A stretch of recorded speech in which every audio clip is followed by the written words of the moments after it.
Welcome back, everybody, coast to coast this week in America. Great to have you with us on the program. Robert Gallant back with us on the show. He's drawn on his 30 years experience in technology to create the scenario for the Armageddon Virus. This is the third novel in the series featuring clandestine government team leader Travis Weld and his use of the beautiful environmental graduate student Chesney Barrett in the deadly pursuit of terrorists and drug dealers. The book is called The Armageddon Virus. He's the author of 4 other novels as well, a frequent guest on the program. Robert Gallant with us. Robert, welcome back to the program. Always a pleasure to have you with us. Thank you, Rick. It's great here to be chatting with you. I thoroughly enjoy it. It is great to have you here. You do such an excellent job with the books. The one we're talking about today is The Armageddon Virus. A really interesting book. You take a lethal virus with the potential for global devastation. Where did the idea come for this book? I remembered having read about the Legionnaire's disease that hit a Philadelphia hotel and killed some people, and they hunted for about 2 years. What was this virus? Turned out it wasn't a virus. It was a bacteria in the water that did it. And because of that, it didn't spread at the time. But I thought, what about if this had been a virus like Ebola and it had the ability to spread, which Ebola doesn't have to a large extent yet? Wow, what would we do about that? So that became the starting point. And I went in and I studied, I spent 3 years studying up on viruses. I was fortunate. I knew 2 real good virologists that I had worked with. And so I worked their brain on tell me everything about this. So I ended up then with the storyline of, okay, here's what the virus is and so forth. And I had originally kind of conceived it as, okay, here's the characters I'm going to have. But then after working with Chesney Barrett in Satan's Stronghold and Jericho's Trumpet, I said, she is perfect for this book. She is such a great character. Yeah, you can't let her go. You have to keep finding new scenarios for her. It's interesting you mentioned the research, because when we read your books, we're entertained and then we're thinking, but there's a level of truth through here because this could actually happen. This is a scenario that's not that far from possibly happening someday, is it? Yes, that's absolutely true, because it used to be these strange new viruses were buried somewhere off in the jungles or in small villages. Yes. But now with world travel, they can suddenly, bam, they'll show up in a major city. And it is so difficult to trace down a virus as to what is the carrier for this virus? What makes it so deadly? And we saw this back in the 70s when a filovirus came along, which is the deadliest virus that's ever been around. And then after a while, popped another one and another one. And Ebola is a filovirus, the deadliest of the ones so far. But this is a brutal one. I mean, they've been hunting for what is the carrier for Ebola, and they still haven't been able to find it. Fortunately, it doesn't tend to spread easily. You have to have real strong contact, eat contaminated food, or get blood on you, or like that. But my thought was, wow, what about if it becomes airborne contagious, like flu, pneumonia, and these others are? There are viruses out there that are that way. All it's got to do is get together with a buddy and find out how to do it. So that became kind of the theme of my story. In fact, I started the story off with a comment by a virologist, and he says, if you could go back far enough in your genealogy, you would find that your ancestors were viruses. Never underestimate what a virus can do. And that's the theme that's through the book. The book is the new book by Robert Gallant. It's called The Armageddon Virus. Information available, and the book's available at Amazon, Barnes & Noble. You can link on directly by going to our website, thisweekinamerica.us. You mentioned sort of the moral questions that you get into. During the course of the book, how far a government will go to protect its citizens. The fact now with this global travel, something that could be a problem somewhere halfway around the world, could be a problem here in a very short period of time. Again, that's addressed in the book, The Armageddon Virus. Let's go back and set up the scenario. I mentioned Travis Weld is back. Chesney Barrett is back. Briefly, who is Travis? Who is Chesney? And then we'll talk a little bit about the storyline. Yeah, Travis Weld is he's the leader of a clandestine government organization that is willing to bend the rules to go after both terrorists and drug dealers. And Chesney Barrett was a graduate student doing work in the Chapala Basin in Louisiana, doing research work, when Travis Weld originally recruited her, saying, hey, you have an excuse to be in the middle of the swamp because you're doing this research. There is a methamphetamines drug factory hidden somewhere in this vast swamp, and we don't have a way to find it. Would you be willing to go in and hunt for it? And she chose to do this because back when she was getting ready to go to the Olympics, probably as the best swimmer in the world, her car was rammed by a fleeing drug dealer that put her in the hospital for a while, and she missed her opportunity to compete in the Olympics. So even though she was fully recovered physically, she has a burning anger at, you can't let bad people do things like this. So she did that one for him, and ever since then she said, wow, going after these bad guys is like going to the Olympics. And in this particular case, you have to finish first because first runner-up dies. Well, yeah, and I would give her a perfect 10 on going after the bad guys because she does that so well. In the book, we're talking about the Armageddon virus. She's back, Travis. Travis is he's chasing terrorists, and he intercepts a phone call that grabs his attention because they're talking about this virus, again, a virus that could wipe out the population. Yes, and this somebody is trying to sell it to a weapons dealer, which that means that weapons dealer is going to go sell it to terrorist organizations or rogue nations, and it can be devastating.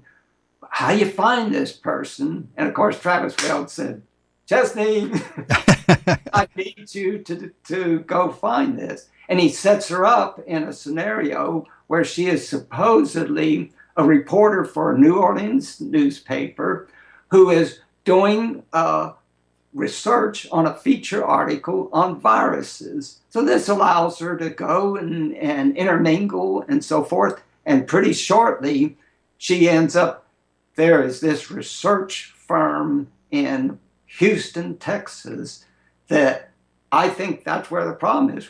There's been mysterious deaths happening there. There is an absolutely neurotic but brilliant virologist. There's another virologist, manager who wants to put his hands all over me. And there's a couple other ones. One of these is the person that is selling this virus. But how in the world do I find them? Because the clock is running. If that virus gets set off somewhere, it's going to kill a lot of people.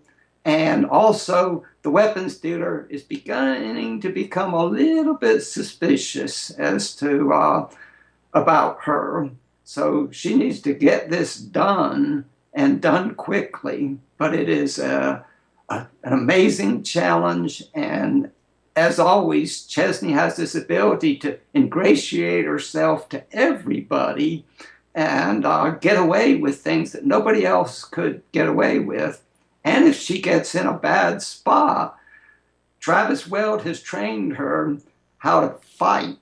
And as he said, those magnificent legs of yours that made you the best swimmer in the world also make you one of the deadliest fighters I've ever encountered. And as she's in Houston trying to work her way into this community, the experts that you talk about, she doesn't know who to trust, does she? That makes things even more complicated because she's not quite sure. Everybody seems to have sort of secret agendas on their own they're working on. So she's not real sure who she can trust, who the good guys are, possible good guys, because they're all coming across as shady to some extent. Absolutely. That's her challenge. There isn't a one she can scratch off the list. And you can't bet yourself going to somebody and saying, I need your help to find out who's selling this virus, because they might say, well, I'm the one that's selling it, and so long. Well, yeah, and then they find out this virus, this isn't just a virus. I'm throwing that around out there like it's a common ordinary virus. This virus really has the possibility of having serious consequences to humankind. Yes, it has teamed up the ability to be as deadly as an Ebola, but also spreadable like a flu. So you put that combination together and you say, well, and it'll kill millions in one series of infections. So... Well, yeah, and in the hands of terrorists, and again, that's one of the areas in the book. The book is the Armageddon Virus, where you're like, wow, this is a little scary. They don't need like a lot of weapons. They don't even need like a big army. They have a virus like this, and they can do away with a lot of people. It's a little frightening, the possible scenario.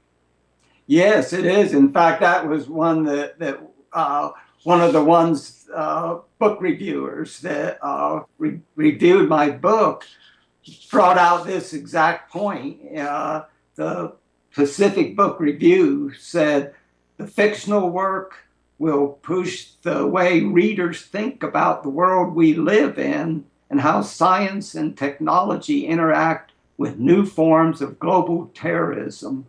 What if the scenarios set up in the book did happen? This book would be perfect for discussing in a book club. But it'd make them all nervous. Well, it would, because like I say, you're reading the book and you're entertained and like, wow, I love this scenario. Then you start thinking, could this actually happen? So suddenly you've got a whole new line of communication. Robert Gallant, our guest in the program, the new book, this is the third in the series featuring Travis Weld and Chesney Barrett. It's called The Armageddon Virus. It's available all across the country, Amazon, Barnes & Noble. You can link on directly by going to our website, thisweekinamerica.us. One of the reviews says you really know how to deliver a mystery, and you do. Talk about that, and I'm almost going to make that plural, mysteries. How do you go about doing that and juggling everything going on? If you're going to read Robert's book and think, okay, this is going to be a simple one plot all the way through, every other page you've got, okay, I better pay attention here because something else is coming at me. How do you develop it and follow through with all of the different mysteries that you have going? I love that aspect of putting together a story. I mean, I want it to not only be thrilling, exciting, when I get through, I'm kind of out of breath. But I also want them to have said, wow, I learned about viruses, things that I didn't even know, and about science or about particular areas of the country or activities. So I really like that. I had the fortune that when I was in technology, I wrote a lot of over 50 articles in scientific journals. I wrote 3 books on technology. And the reason I was so prolific was I had this ability to take a very difficult technology and explain it in a way that a person could say, I understand it now and I know how to use it. So I put that to good use in the Armageddon Virus. In fact, I was real pleased because the U.S. Review of Books made the comment, Author Gallant has crafted a thriller that is as compelling intellectually as it is hormonally. His knowledge of technology helps meld computer science, biology, and medicine into a frighteningly plausible nightmare of a virus so deadly it could literally wipe out millions of people. Technical jargon that threatens to make one's eyes glaze over is translated into understandable analogies adeptly.